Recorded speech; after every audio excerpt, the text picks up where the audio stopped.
Classic Tim Burton, for the sake any reality or connected to the real world in the name of art.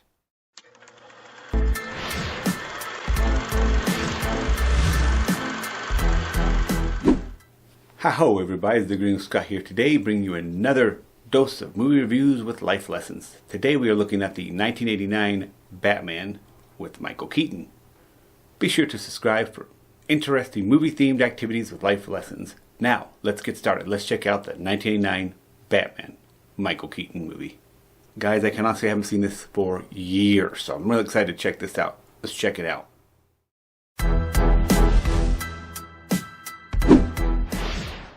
This is a general summary from the internet. Having witnessed his parents' brutal murder as a child, millionaire philanthropist Bruce Wayne, played by Michael Keaton, fights crime in Gotham City disguised as Batman, a costume hero who strikes fear into the hearts of villains. But when a deformed madman who calls himself the Joker, Jack Nicholson, seizes control of Gotham City's criminal underworld, Batman has to stop him. What? Finish your sentence. So weird.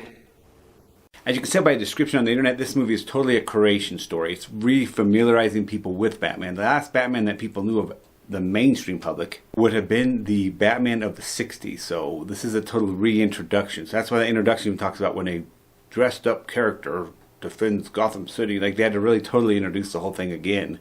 That's basically a summary of the story. Obviously, Batman has to stop the Joker from joking around with the city.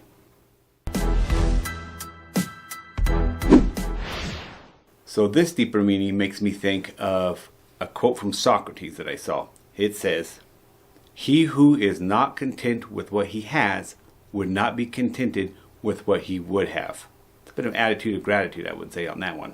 Once I have what I have, I appreciate it in the name of I no longer notice it and I expect that I should have it. I'm working on it, but it's definitely hard to appreciate what I have, because Lord knows I was giving a lot in my life and I should be appreciative of that. But I don't notice it once it's in my background. It's just part of me. Of course I deserve it. No, not really. There's people who have less than you. I never look at them. I always look at people in front of me. So I have struggled with that. I've struggled with envy, but I'm getting better. I guess I don't need to look for problems when there are none. That's my take on this, guys. But with all my advice, take what you want and leave the rest. Hey, I'm no expert. I'm just a guy.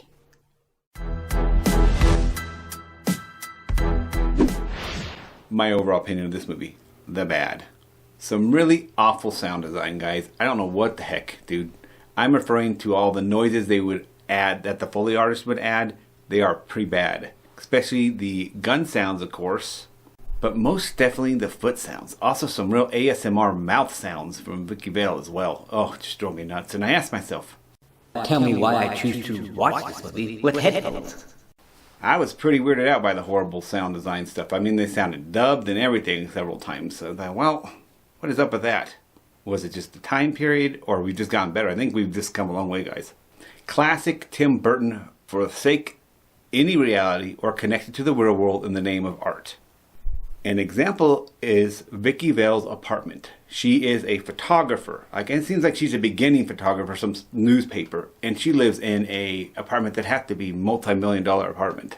How does she afford such a beautifully amazing, artsy apartment? But again, that's Tim Burton, art over reality. That's just one example of many. I see that a lot in his movies. He does that.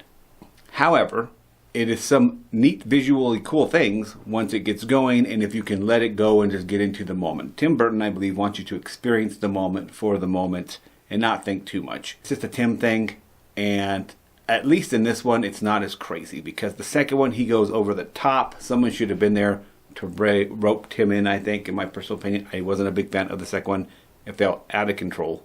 Wasn't a big fan. I think it did all right. I understand Tim and his motive. So lastly, I guess they were trying to develop the Joker and Jack Nicholson and stuff like that, and Vicky Vale and stuff, but Bruce Wayne was a background character for a long time. I was like, well, we show more of him. I didn't see a lot of him towards the end. They started showing him more, but I was just like, come on guys, let's get into the action more. So I would have liked to see some more action in this one. But they're good. I do like Michael Keaton as Batman. He is a more human kind of guy. The Batman of the comic books and later movies can be a bit dark from what I've seen, like, and intimidating, not very personable. Again, the intent, I think, was to bring the mainstream public back into Batman. So they had to have a friendly face. They didn't have to have a goofball like Adam West. They wanted to make it more serious, but they had to have a friendly face. So I think there was a whole plan around this. And I think Michael Keaton really did fit that character. He's kind of an approachable, nice guy.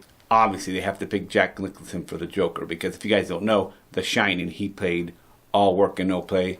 And made Jack a dull boy. Or something like that.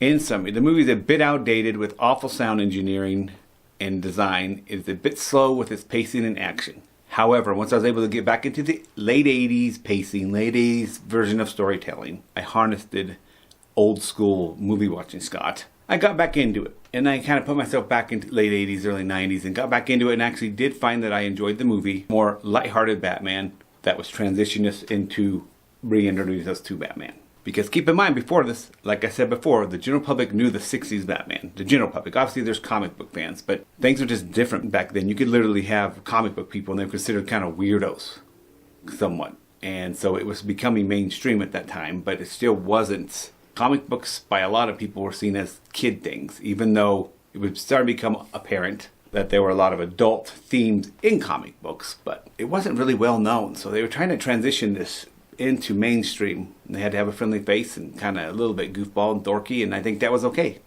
And overall, I think they did a good job. I have to judge this movie by its time period. Definitely recommend this one. We'll give Batman 1989 a 7 out of 10. 7 out of 10. Hey, yeah, boy.